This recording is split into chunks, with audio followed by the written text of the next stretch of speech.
తినే కొద్దీ తినాలనిపించే meal maker fry చాలా సింపుల్గా ఇంట్లో ఉన్న వాటితోనే, అసలు ఏ కూరగాయలు లేనప్పుడు కూడా ఇలా మిల్ మేకర్ ఫ్రై చేయండి.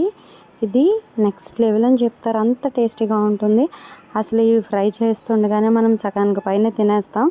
ఇది లాస్ట్లో మనం ఆ కడాయిలో ఉన్న కొంచెం గ్రేవీ కింద అడుగుతో కొంచెం చారు వేసుకుని వేడివేడి అన్నం తింటే అబ్బా సూపర్ ఉంటుందండి. ఇప్పుడే నాకు ఇలా చెప్తుంటే నోట్లోంచి నీళ్ళు ఊరిపోతున్నాయి, అంత టేస్టీగా ఉంటుంది. అసలు నేను చెప్పే విధంగా నిజంగా ఒక్కసారి ట్రై చేసి చూడండి, మీరే చెప్తారు చాలా బాగుందని చెప్పి.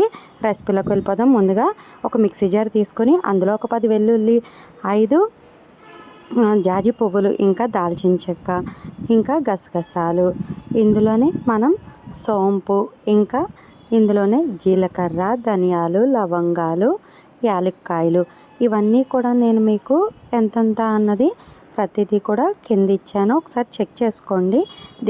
ధనియాలు, అల్లం, వెల్లుల్లి మొత్తం అంతా మసాలా పేస్ట్ రెడీ చేస్తున్నానండి. ఈ పేస్ట్ కోసం అని చెప్పి ఒక చిన్న కప్పుడు కొద్దిపాటి వాటర్ కూడా పడతాయి. స్పూన్ లెక్కలో అయితే 5 స్పూన్లు పడతాయండి. ఇదిగోండి ఇలా ఫైన్గా పేస్ట్లా చేయాలండి. ఇలా ఫైన్గా చేసిన పేస్ట్ని మనం పక్కన పెట్టేసుకుని, ఇదే పేస్ట్ని మనం ఫ్రీజర్లో పెట్టుకుంటే 1 వీక్ వరకు నిల్వ ఉంటుంది. మనం చేసే కర్రీస్లో ఒక్కొక్క స్పూన్ వేసుకోవడం వల్ల టేస్ట్ అన్నది అమోఘంలా ఉంటుంది, అంత బాగుంటుంది. పోపు కూరలోకి కాదండి, నార్మల్గా ముద్ద కూరల్లోకి రికమెండ్ చేస్తాను ఈ మసాలా పేస్ట్ అన్నది. ఇప్పుడు ఒక మూకుడు పెట్టుకొని అందులో మనం ఆల్రెడీ వాటర్లో నానబెట్టుకొని తీసేసిన మిల్ మేకర్లు కూడా తీసుకోవాలి. పెద్ద సైజ్ అయితేనే మిల్ మేకర్లు ఫ్రైకి బాగుంటుంది.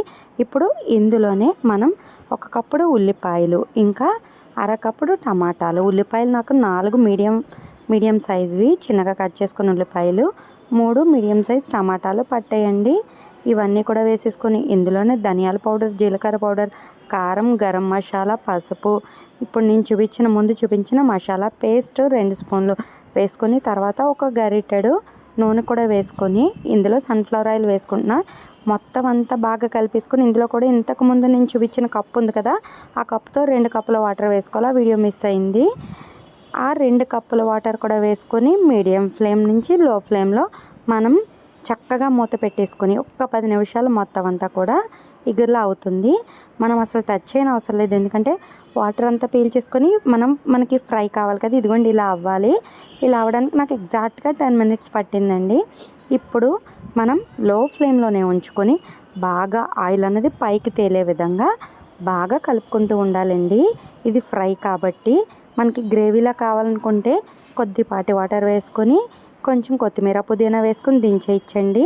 ఇందులోకి విడిగా ఇంకే మసాలా పౌడర్లు ఏమి వేయనవసరం లేదు, నేను చేస్తుంది ఫ్రై కాబట్టి. ఇదిగోండి ఇలా ఆయిల్ పైకి తేలే టైంలో 1 కప్పుడు జీడిపప్పు కూడా వేసుకున్నాను. చాలామంది ఆయిల్లో జీడిపప్పును ముందే రోస్ట్ చేసుకుని లాస్ట్లో వేస్తారు, ఎందుకంటే వాళ్ళకి కారంగా తినేటప్పుడు మధ్యలో కమ్మగా మనకి క్రంచీగా నోటికి తగలాలని చెప్పి.